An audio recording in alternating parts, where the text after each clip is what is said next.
सगळ्याच शिक्षेतून त्यांना मुक्तता मिळाली. आता तुम्ही राजकारणात पडलात तरी परत तुम्हाला अटक करणार नाही, खेळा. अशा वेळेला 38 साली राजकारणामध्ये पाऊल टाकलेल्या सावरकरांनी अखिल भारतीय हिंदू महासभा या राजकीय पक्षाचं अध्यक्षपद स्वतःकडे घेतलं आणि पुढे जवळजवळ 7 वर्ष ते त्या पक्षाचे अध्यक्ष म्हणून बिनविरोध राहिले. या सगळ्या कालखंडातलं महत्वाचं कार्य 1940ला दुसरं महायुद्ध उभं राहत होतं आणि या दुसऱ्या महायुद्धाच्या काळात जर्मनी सुद्धा इंग्लंड विरुद्ध लढणार होती, फ्रान्स सुद्धा इंग्लंड विरुद्ध लढणार होतं, जपान सुद्धा इंग्लंड विरुद्ध लढणार होतं आणि रशिया सुद्धा इंग्लंडच्या विरुद्ध लढणार होता. इंग्लंडची भीती उडाली. एवढ्या देशांशी एकदम लढायचं असेल तर आपलं सैन्य पुरणार नाही, भारताची मदत घ्यावी लागेल. म्हणून त्यांनी भारताला मागणी केली, बाबांनो या युद्धात आम्हाला मदत करा, आम्ही तुमच्या स्वातंत्र्याचा विचार करू. काय लबाड आहेत लेखाशी, स्वातंत्र्य देऊ नाही तरी विचार करू, पण तुम्ही मदत करा. आणि ही संधी भारतीय युवकांनी साधलीच पाहिजे. म्हणून सावरकरांनी त्या काळामध्ये संपूर्ण भारतामध्ये झंझावाती दौरे केलेत या प्रचारासाठी की भारतीय तरुणांनी आता पहिल्यांदा उठा आणि सैन्यात शिरा. आज इंग्रज त्याच्या हाताने तुम्हाला युद्धाची शस्त्र देतोय आणि विद्या शिकवतोय, ती ताब्यात घ्या. अनेकांना ह्याच्या मागचा डाव कळला नाही. बऱ्याच लोकांनी सावरकरांची निंदा पण केली की हा बहुतेक इंग्रजाचाच पगारी माणूस असावा, हा इंग्रजाच्या सैन्यात शिरायला सांगतोय. पण सावरकरांचं अख्खं व्याख्यान ऐकलं तर असं होणार नाही. काय होतं, अर्धवट 2 वाक्यांवर विचार केला की तात्पर्य पण अर्धवट येतात. सावरकरांचं समग्र भाषण कसं असायचं हे सावरकर चरित्रात नको, पोलीस रेकॉर्डमध्ये काय आहे ते सांगतो. आणि इंग्लिश पोलिसांनी पण सरकारला कळवलंय की हा तात्या असं असं इथं बोलतो, याला आवरा. पण सरकार त्यांना आवरायला तयार नव्हतं, कारण या कारणाने का होईना मिळतील ती माणसं त्यांनाही पाहिजे होती. ते अडकले होते, दगडाखाली हात. तात्यांचे शब्द ऐका. आता ते जरा नाकात बोलायची नक्कल करतो, उद्धटपणा कोणी रागवू नका. त्यांची एक बोलण्याची ढब.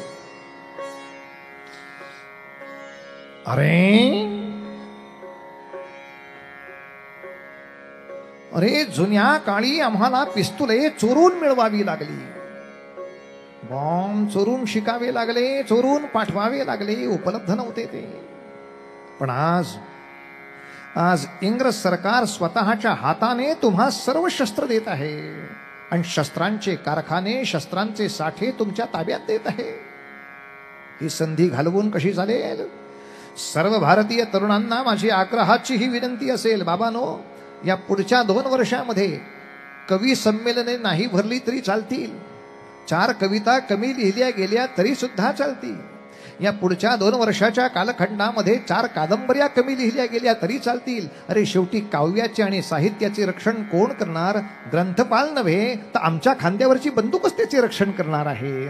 रक्षण करायला जर कोणी शिल्लक नसेल तर साहित्याची काय वाट लागते ते तक्षशिला आणि नालंदा या विद्यापीठांना विचारा. 1500 नव्हे तर 15 लाख ग्रंथांच्या तिथे होळ्या झाल्या. म्हणजे आज आमचे संरक्षण करणे ही सुद्धा साहित्याची सेवाच आहे. साहित्य शिल्लक तर राहायला हवी पुढच्या पिढीसाठी. तेव्हा सर्वांना मी आग्रहाने सांगेन, आता तात्पुरत्या काही दिवसापुरत्या का होईना लेखण्या मोडा आणि बंदुका हातामध्ये घ्या. बंदुका खांद्यावरती मिरवत त्याच्या संगीने चम चम चम चम चमकत असताना, बुटांचे टाप टाप टाप टाप संचलनाचे आवाज येत असतानाचे असे एक से एक वीर चमू आता देशामध्ये रस्तोरस्ते दिसणे हे आज देशाला सगळ्यात आवश्यक आहे. आणि पोलिसांचा आक्षेप त्यांच्या शेवटच्या वाक्यावर आहे. तात्यांचं नेहमी त्यातलं शेवटचं वाक्य असं असायचं, अरे घाबरत आहे कशासाठी? आज इंग्रज ताब्यात देतो आहे, त्या बंदुका हाती घ्या, उद्या तोंडे कुठे वळवायची ते ठरवता येतील. आता इतकं स्वच्छ जो माणूस सांगतोय की या सगळ्या शस्त्राचा उपयोग उद्या इंग्रजालाही घालवून करण्यासाठी करायचा आहेच, हा माणूस इंग्रजाचं काम करत होता असं जो कोणी बुद्धिवान सांगत असेल तर त्याची मीठ मोहऱ्यांपेक्षा जोड्याने दृष्ट काढावी. जाऊ दे आपले जोडे तरी त्याच्यावर न ओवाळताना कशाला अपवित्र करा. राहा तुझ्या घरी, तुला काय अपवित्र राहायचं ते. पण सावरकरांचं हे भाषण ऐकून, सावरकरांची ही वक्तृत्वाची शैली ऐकून नुसते महाराष्ट्रातले नव्हे तर नागालँड पासून कन्याकुमारी पर्यंतच्या देशातला भारतीय तरुण असा थरारून उठला. सावरकर हिंदी अप्रतिम बोलत. सावरकरांच्या नावाचे नागालँडमध्ये सुद्धा चौक आहेत, मिझोराममध्ये सावरकर चौक आहे, कन्याकुमारीमध्ये सावरकर चौक आहे. मला सांगा, या सगळ्यांनी या नावाचं का स्मरण ठेवलं? त्या त्या गावांपर्यंत हा माणूस पोचला. 6 वर्ष अखंड दौरे चालू होते. उठा उठा उठा, सैन्यात शिरा. आणि सावरकरचं भाषण ऐकून आम्ही सैन्यात आलो असं सांगणारा 1, 2, 3 नव्हे, माउंट बॅटन सांगतो, लाखाच्या वर मुलं अशी आमच्या शिबिरामध्ये आली की जी सांगत होती, सावरकरांचे भाषण ऐकून आलो हो तुमच्या शिबिरात, आम्हा शिकवा.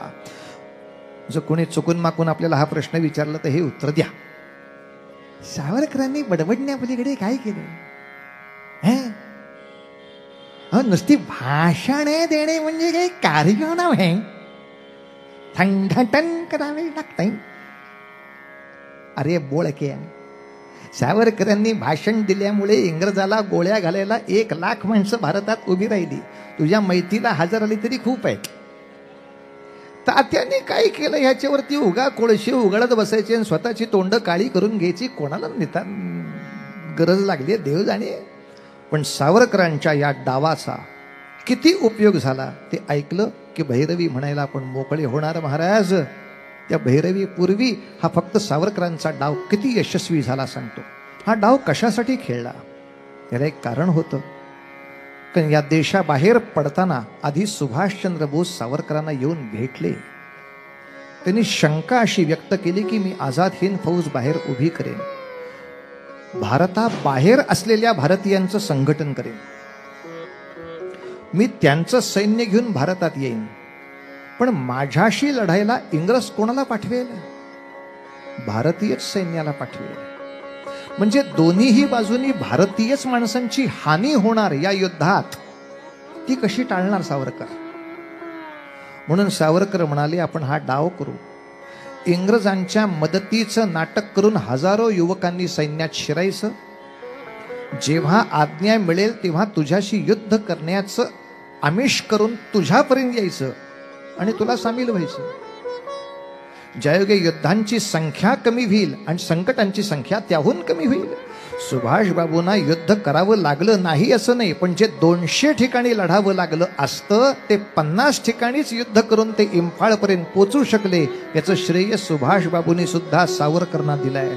सिंगापूर रेडिओवरनं, आझाद हिंद रेडिओवरनं सुभाषबाबूंचं स्वच्छ भाषण आहे की माझ्या या संपूर्ण सैनिकी ॲक्शनला भारतात राहून स्वातंत्र्यवीर सावरकरची मदत करत आहेत, त्याबद्दल मी त्यांचा अत्यंत आभारी आहे. हे त्यांचे शब्द आहेत. आता ह्याच्यापेक्षा तपशील शत्रूला द्यायचा नसतो हे बाबूजींना कळते. या वाक्यावरनं समजायला हवं की सुभाषबाबू जेव्हा आंतरराष्ट्रीय रेडिओवरती हे वाक्य बोलतात की माझ्या संपूर्ण मिलिटरी ॲक्शनला सावरकर सहभाग देत आहेत.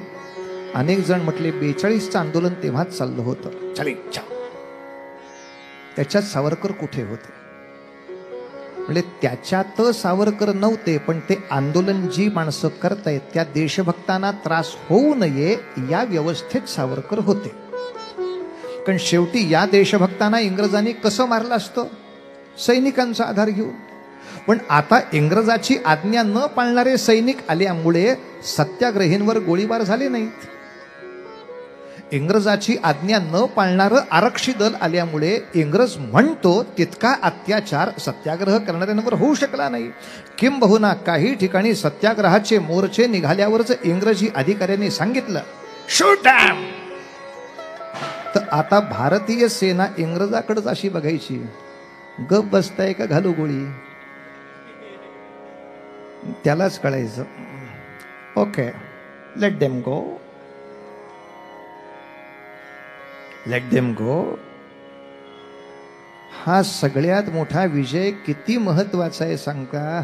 असं अर्थात बरीचशी सैन्याची प्रचंड पथकं सुभाषबाबूंना सामील झाली हे इतिहास सांगतोच आहे. पण तरी सुद्धा सुभाषबाबू 47च्या ध्वजवंदनापर्यंत आम्हाला मिळाले नाहीत. 1945च्याच विमान अपघातात ते गेल्याची बातमी आली. भारतामध्ये सगळीकडे शोक असा उठला आणि सैनिकांना थोडंसं असं वाटलं की जो सेनापती आपल्याला निर्णायक युद्धासाठी यायचा होता तो आता येणार नाही, तर पुढे काय करावं.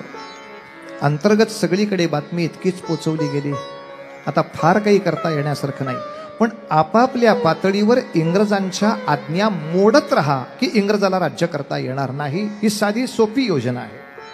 या दृष्टीनं वेगवेगळ्या सैन्य पथकांची आंदोलनं सुरू झाली, निषेध सुरू झाले. अशा तऱ्हेचं प्रचंड उलट वादळ उठलं. इंग्रजाला 47ला स्वराज्य देऊन नाही, स्वराज्य द्यावंच लागलं आणि जावं लागलं. आणि जावं लागलं याचं उत्तर इंग्लंडचा पंतप्रधान जे देतो तेवढं उत्तर ऐकून आपण भैरवी म्हणूया. हनुमंताचं कार्य किती करावं, हनुमंतासारखं कार्य किती करावं, हनुमंताचे भक्त आहोत याचं सार्थक किती दाखवावं ते सावरकरांकडून शिकावं. खरंच या भारतात आहेत विख्यात बहादूर दोन, जे आईसाठी गेले सागरास ओलांडून. हनुमंतानंतर आहे या विनायकाचा मान, हनुमंतानंतर आहे माझ्या विनायकाचा मान. इंग्लंडचे पंतप्रधान एडमंड ॲटली 47च्या स्वातंत्र्य ठरावावरती बोलताना भाषण देतात. हे भाषण सुद्धा भारताचा इतिहास या ग्रंथांमध्ये ग्रथित आहे. अफळेबुवा कुठल्याही कादंबरीवरनं कीर्तन करत नाहीत सुदैवाने. आधार घेतल्याशिवाय नाही, पुरावा असल्याशिवाय नाही. कारण मला कल्पना आहे आता पुढचा सगळा पिढीतला युवक हा पुरावा मागतो. तुमच्या बोलण्याला अर्थ नाही, बुवा द्या पुरावा, नाही तर बुवाला पुरावा, आम्ही भयंकर तयार आहोत, पुरावा द्या. पुराव्याशिवाय नाही बोलायचं आपल्याला. आणि कशासाठी आहेत ना पुरावे. एडमंड ॲटलीचं भाषण आहे उपलब्ध, ज्याच्यामध्ये त्यांनी स्वच्छ सांगितलंय, we are transferring power to India due to the fact Indian mercenary army is no longer loyal to Britain and now Britain have no army to hold down India. या सगळ्या वाक्याचा अर्थ स्वच्छ आहे.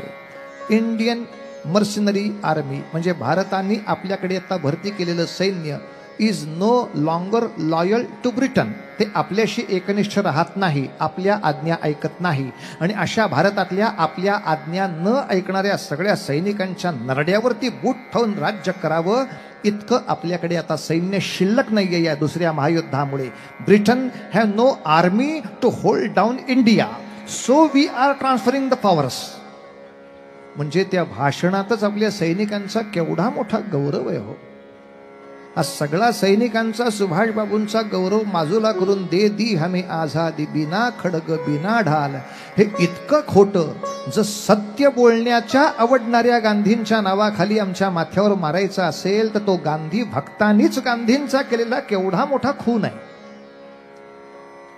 की यास गांधींच्या भक्तांनीच एवढं खोटं बोलावं आणि सांगावं की आमच्या राष्ट्रपित्याला खरं आवडत होतं. मग हरामखोरा तू खरं बोल ना, तुम्ही खोटं बोलून आम्हाला सांगता. जेव्हा ध्वजवंदनाचा कार्यक्रम होता 15 ऑगस्टला लाल किल्ल्यावर,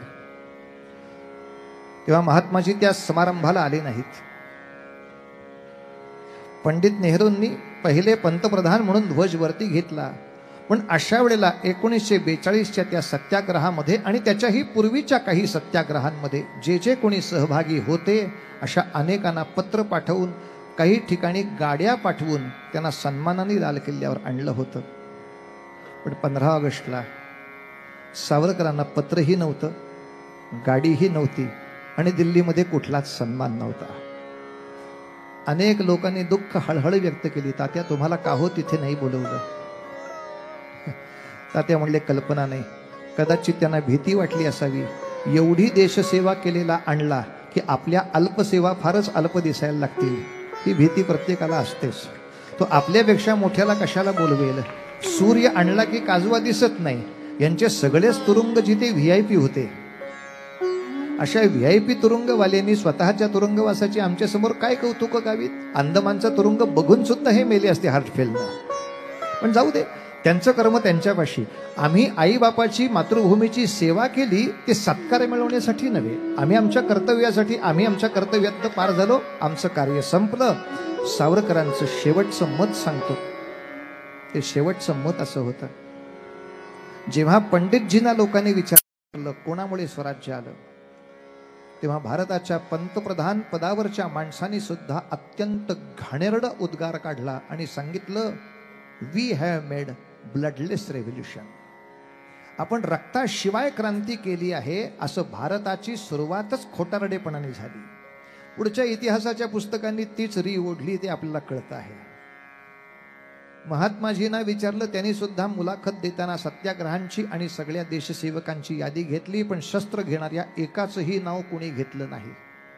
आणि याच्या उलट जेव्हा सावरकरांना विचारलं पत्रकारांनी, अर्थात सावरकरांना हे पत्रकारांनी विचारलं, त्याला सावरकरांनी उत्तर दिलं, ते भारतातल्या सगळ्या प्रमुख वृत्तपत्रात छापून आलं. कारण अनेक मोठ्या नेत्यांचे याच्यावरचे अभिप्राय हे त्यावेळेला वृत्तपत्राचं आकर्षण असे.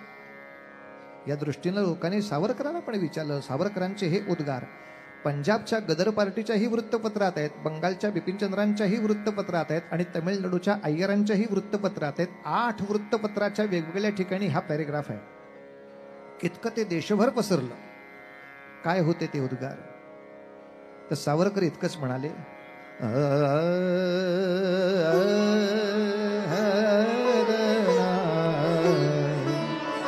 बाबांनो, ज्यांनी या देशासाठी शस्त्र उचललं, त्या शस्त्राचारापोटी तुरुंग सहन केलं, यातना सहन केलं, त्या सगळ्या क्रांतीवीरांमुळे स्वराज्य आलं.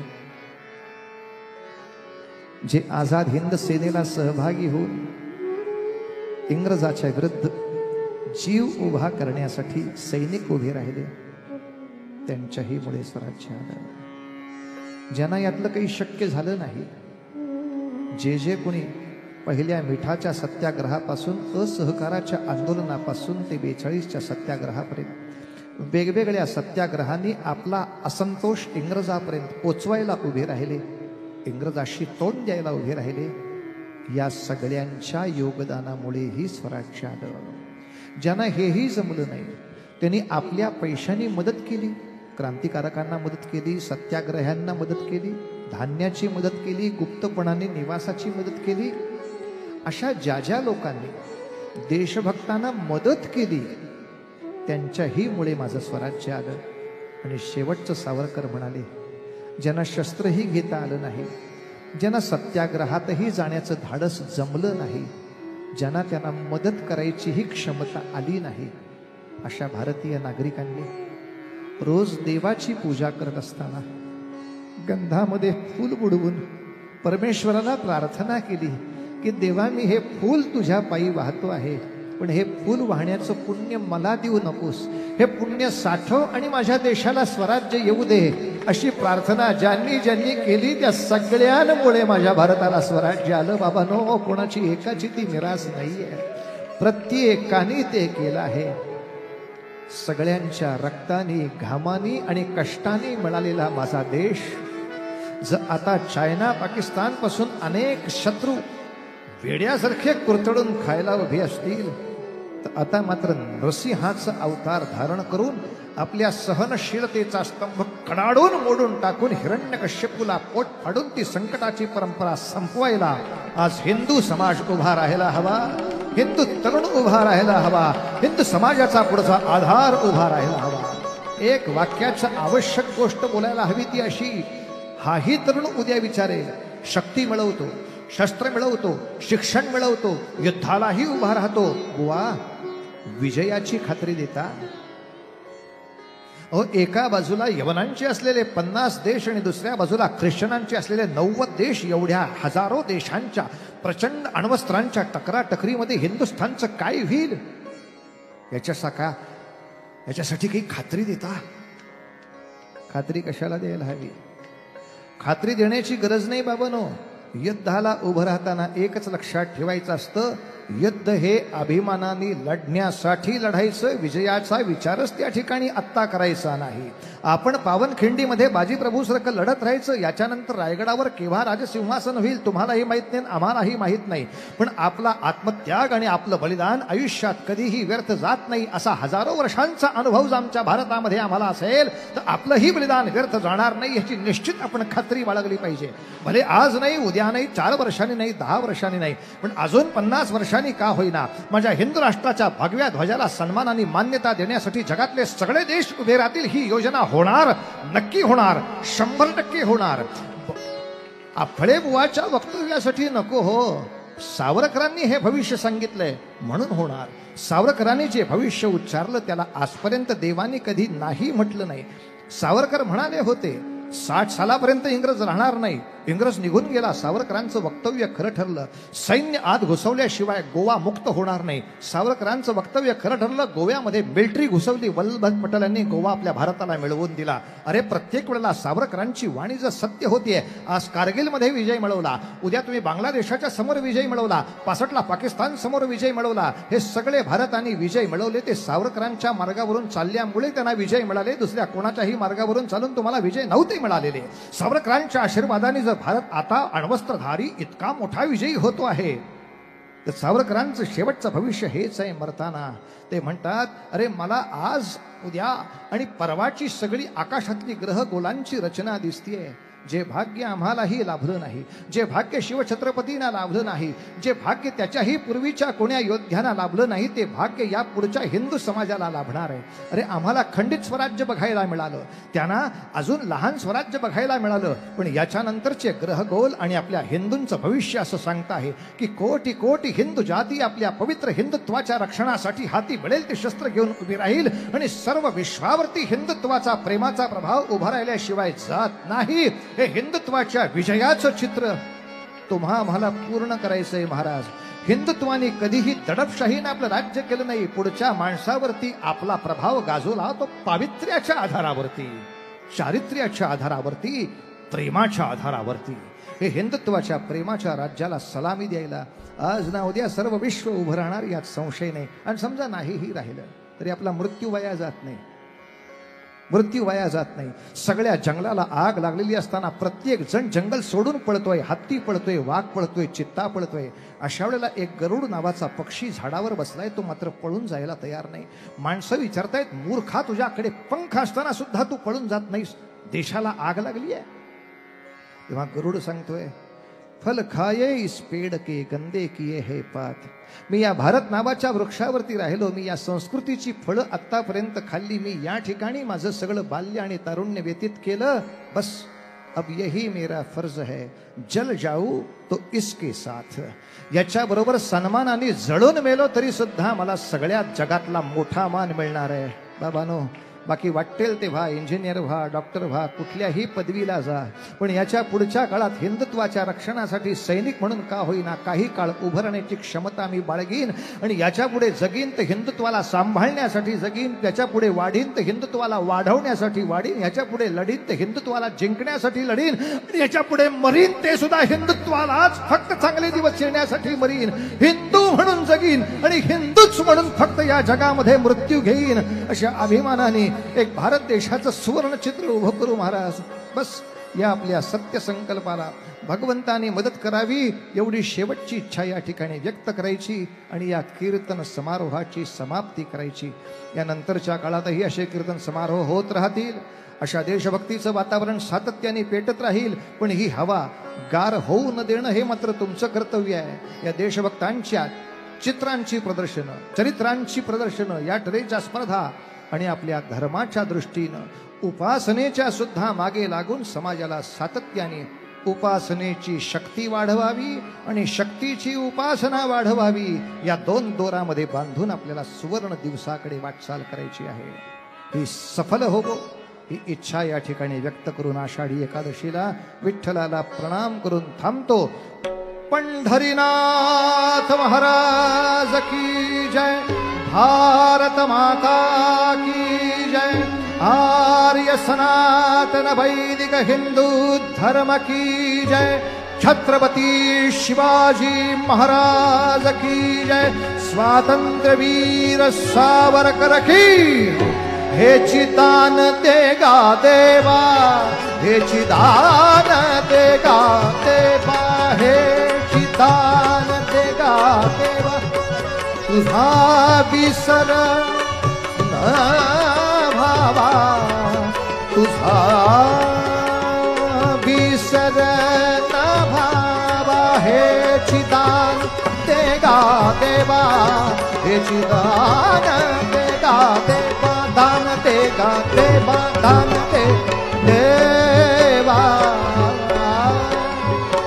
आरतीसाठी सारे उभे राहूया, भारत मातेची आरती करूया आणि या ठिकाणी सगळे निरोप घेऊ। जे जे ऐकलं असेल ते सगळ्यांपर्यंत पोचवत ठेवण्याचं का होईना कायम व्रत हातामध्ये ठेवा आणि काहीतरी राष्ट्रकार्याला, आपल्या समाज कार्याला, आपल्या दैनंदिनीमध्ये नियोजन लिहून त्याप्रमाणे त्याच्या पुढचं कार्य करत राहा। ज्यावेळी वर्षभरानंतर एक यशस्वी आणि समाधानी रिपोर्ट आपल्याला देता आला पाहिजे, मी एवढं ठरवलं होतं त्यापैकी इतकं झालं, एवढ्या गोष्टी तरी आपल्या नियोजनबद्ध होऊ देत महाराज। यासाठी भारत मातेची आरती पूर्ण करून आपण आपल्या राष्ट्रकार्याचा वेग आहे त्याच्यापेक्षा